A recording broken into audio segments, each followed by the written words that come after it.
Bonjour et bienvenue sur Radio ACB 101.7 dans votre émission Animaux en compagnie. Une émission qui vous parle des animaux de compagnie. Présentée par Lina, Lynn et Lia. Aujourd'hui, on va vous parler de la question du gardiennage de nos animaux de compagnie. Rien d'étonnant quand on sait que 49,9% des foyers français possèdent au moins un animal de compagnie. On distingue plusieurs formes de gardiennage.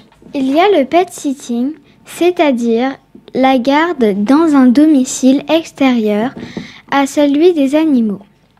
Différentes prestations sont proposées. Auparavant considéré comme un petit boulot, ce métier venu tout droit des pays anglo-saxons commence à avoir le vent en poupe dans l'Hexagone, au point de devenir un véritable emploi avec ses codes et sa législation.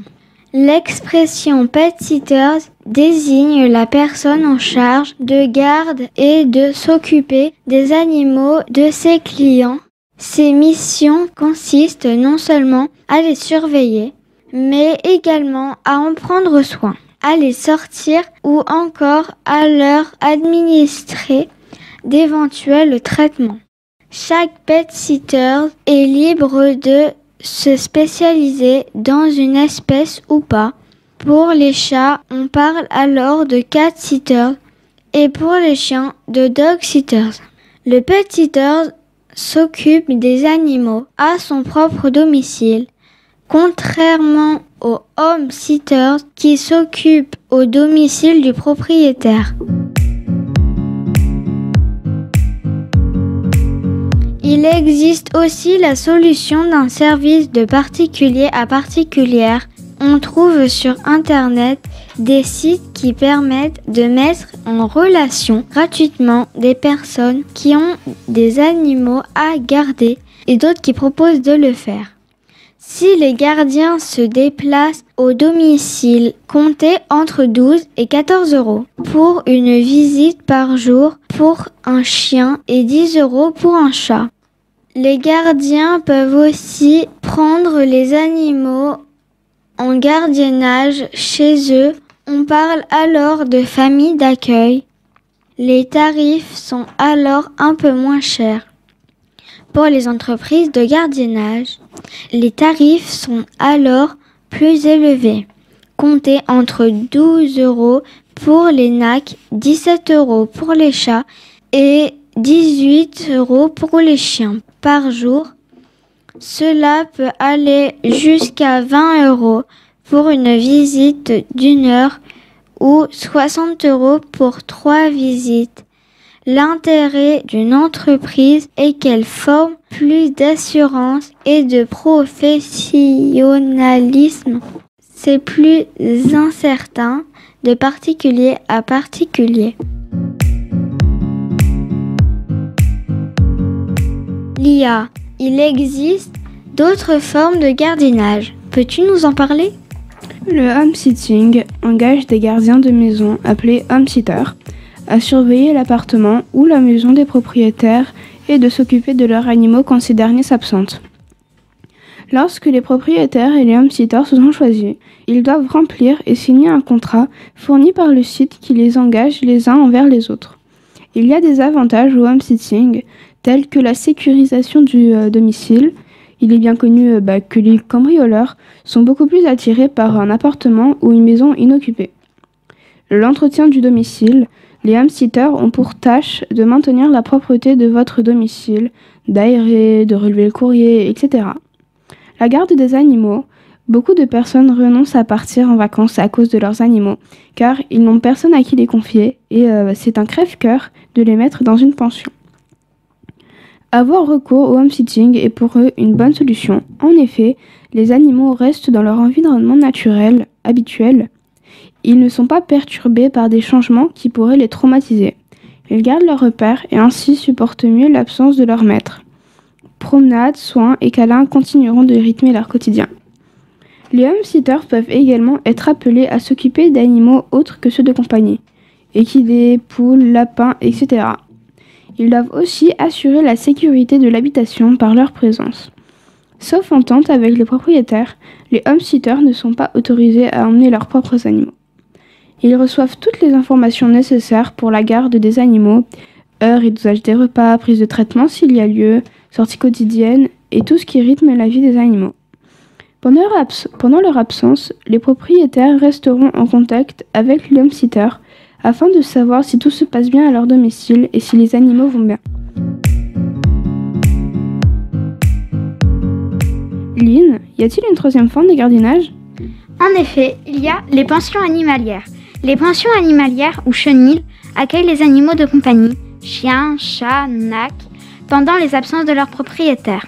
C'est un mode de garde apprécié. En effet, les propriétaires d'animaux peuvent partir sereinement en sachant que leur animal sera soigné et nourri correctement par des personnes compétentes. Les pensions animalières doivent posséder des installations conformes à la réglementation. Les chiens sont logés dans des boxes individuelles, disposant d'un espace couvert et d'une niche pour dormir. Ils doivent aussi disposer d'un espace extérieur individuel, minimum 5 mètres par animal. Les boxes doivent avoir des clôtures de plus de 2 mètres de haut pour éviter que le chien fugue. Les chats sont dans des boxes individuelles ou des chatteries, cohabitation de plusieurs chats. Les nacs sont généralement gardés dans leur cage ou leur lit, avec leur litière, leurs alimentations, etc. Il est possible de faire garder son animal d'une nuit à plusieurs semaines. Il est conseillé de réserver plusieurs semaines à plusieurs mois à l'avance. Le coût de la pension est variable d'un établissement à un autre. Il y a également les garderies animalières. C'est tout simplement l'équivalent des garderies pour bébés, mais en destination des animaux. Il s'agit en effet d'un service de garde pour animaux pour la journée. Vous pouvez par exemple y disposer votre animal le matin et y aller le chercher le soir après le travail. En somme, les garderies pour animaux sont généralement idéales de distraire et d'occuper votre animal durant la journée. L'intérêt d'une garderie pour animaux est de laisser votre animal jouer avec d'autres animaux, au lieu de les laisser s'ennuyer chez vous. Enfin, il y a les hôtels animaliers. Les hôtels pour chats et chiens se développent de plus en plus en France. Ces hôtels ont le même principe qu'une pension, mais sont plus grands et plus luxueux. Votre animal sera comme un roi dans ces lieux pendant que vous bronzerez sur les plages des Caraïbes. Lina, quelle solution aurait-on pour faire garder son animal sans faire appel à une entreprise extérieure ?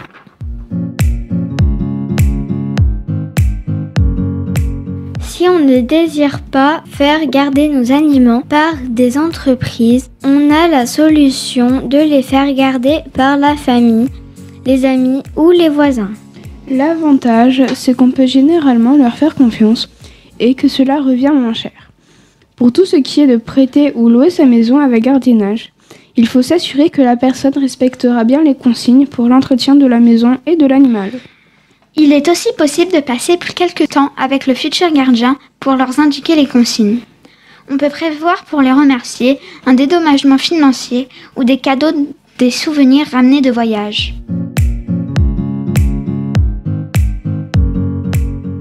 Pour moi, je suis pour le gardiennage car ça évite beaucoup d'abandon. Chez moi, on demande généralement à quelqu'un de la famille car nous avons beaucoup d'animaux quand même. La famille est plus habituée à ces animaux et réciproquement. Cette famille est proche de la maison. Les animaux nous freinent aussi pour partir longtemps. Si on part plus longtemps, quelqu'un de la famille reste à la maison. Un de mes chiens, Roscoe, est très affectueux et lorsque nous partons, il aboie beaucoup. Donc nous avons installé sur un mur une photo de mon frère et ça calme beaucoup ses aboiements.